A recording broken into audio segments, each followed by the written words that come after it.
আজকে আমি রান্না করব ব্রয়লার মুরগি ঘরোয়া পদ্ধতিতে গ্রামের।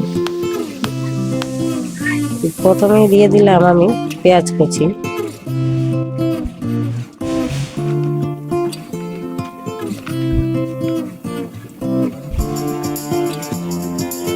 তারপর দিয়ে দিলাম আদা রসুন আর জিরার পেস্ট,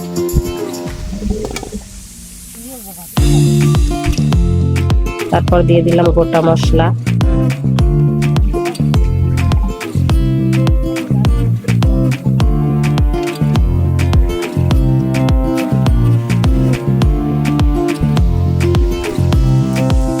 দিয়ে দিলাম লবণ, তারপর দিলাম হলুদের গুঁড়া 2 চামচ,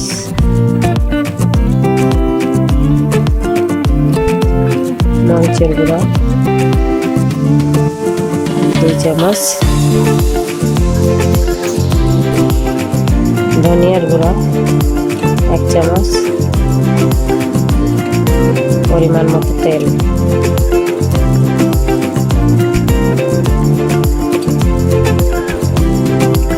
তারপর আমি হাত দিয়ে ভালোভাবে মাখিয়ে নেব।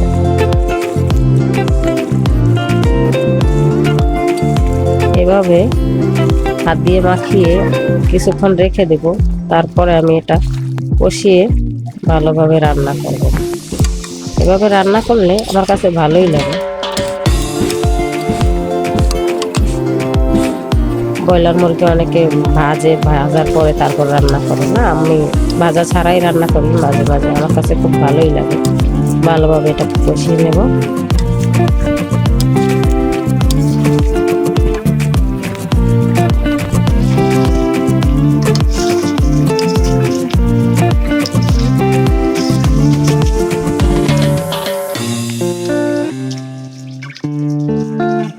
তারপরে দিয়ে দিলাম পরিমাণ মতো পানি, তারপর এটাকে ঢেকে কিছুক্ষণ রান্না করে নেব। তারপরে এই যে রান্না করা শেষ আমার। এখন দিয়ে দিব ভাজা জিরার গুঁড়ো, এটা দিলে ভালো একটা স্মেল আসে।